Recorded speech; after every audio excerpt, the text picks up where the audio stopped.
Boa noite. O Guinei Carrilho Ferreira, ex-genro do ex-secretário de Comunicação de Campinas, Francisco de Lagos, foi ouvido hoje no Ministério Público.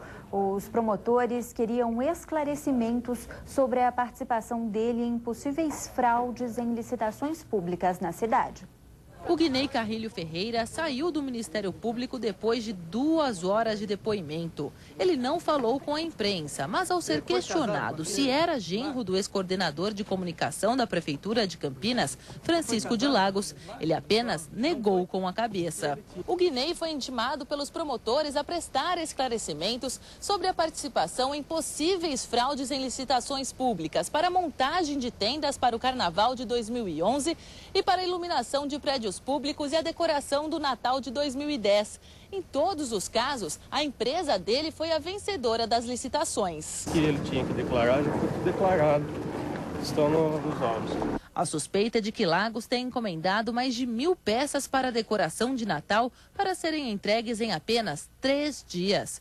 O que chamou a atenção é que a licitação foi aberta em 21 de dezembro e os enfeites já estavam prontos nas ruas antes desta data. A única empresa que participou do processo licitatório, que foi assinado pelo ex-coordenador de comunicação no valor de R$215 mil, foi a Normandi, que pertence ao ex-genro de Lagos. A companhia já tinha recebido 900 mil para fazer a iluminação de Natal daquele ano. Na última quinta-feira, foi Francisco de Lagos quem prestou depoimento. Depois de 45 minutos dentro do Ministério Público e 32 perguntas dos promotores, Lagos saiu sem responder aos questionamentos. Quase 3 anos depois da tragédia do rodeio de Jaguariúna, aconteceu a primeira audiência do processo que investiga as 4 mortes na arena. Outras 11 pessoas ficaram feridas durante a confusão. Das 13 testemunhas convocadas pela Justiça, a maioria foi dispensada. A primeira audiência sobre a tragédia no Jaguariúna Rodeio Festival ficou concentrada nos depoimentos dos peritos do Instituto de Criminalística que realizaram o trabalho técnico no local, após a morte de 4 pessoas que foram pisoteadas. E também no trabalho do assistente técnico do processo, Ricardo Molina. Ele foi contratado pela defesa da organização da festa para fazer uma avaliação sobre os laudos do IC. Houve um evento deflagrador, as pessoas que estavam entrando na arena reverteram a sua direção e se encontraram com as pessoas que estavam entrando. Então, também não se trata, como o laudo do IC tratou, de um fato de evacuação geral do local. Não existia essa questão. O que aconteceu exatamente é o contrário disso. Algumas pessoas entravam e outras pessoas saíam. Se fosse um evento de evacuação, todas as pessoas estariam saindo. Apesar dos argumentos da defesa, para o perito do Instituto de Criminalística, Antônio Carlos Giacone, uma sucessão de acontecimentos colaborou para a tragédia, como o fato de haver um número maior de pessoas no local do que a autorização permitia, além do número insuficiente de saídas de emergência e o uso do mesmo acesso para a entrada e saída de pessoas. Em maio de 2009, 4 jovens morreram pisoteados e outras 11 pessoas ficaram feridas durante uma confusão em um dos corredores de acesso à arena, que ficava embaixo da arquibancada em frente ao palco.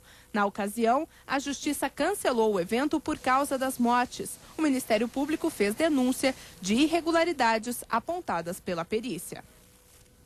Troca de tiros entre criminosos e a Guarda Municipal nesta madrugada em Campinas.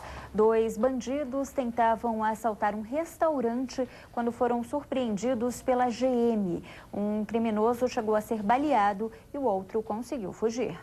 Uma viatura do Grupo de Apoio Especial da Guarda Municipal de Campinas estava em patrulhamento pelo Jardim Tarsila quando os GMs desconfiaram de um movimento estranho neste restaurante. 2 criminosos armados estavam no local e assim que os guardas perceberam a ação dos bandidos, deram voz de prisão.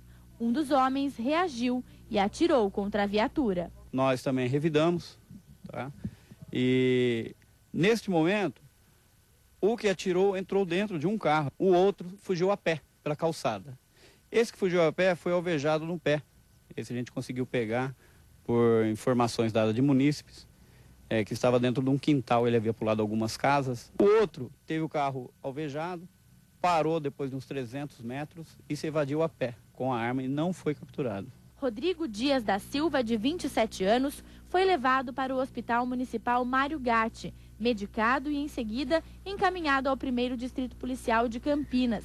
Ele era procurado pela Justiça.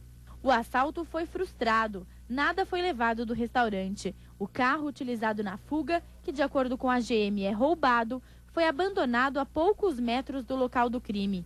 No veículo, muitas marcas de tiros. Um CD colocado na placa dificultava a identificação. O artifício é muito usado por criminosos. Rodrigo Dias da Silva foi levado para a cadeia anexa ao 2º Distrito Policial.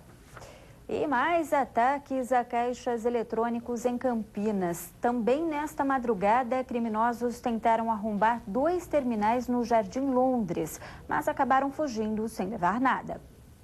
A ação dos criminosos aconteceu na madrugada desta terça-feira nesta agência bancária que fica no Jardim Londres. Foi um cliente que avisou a polícia militar.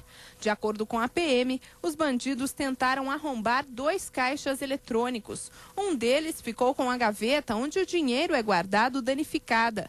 No outro, os criminosos deixaram uma barra de ferro. Policiais acreditam que eles tenham fugido depois de perceber a chegada de uma viatura.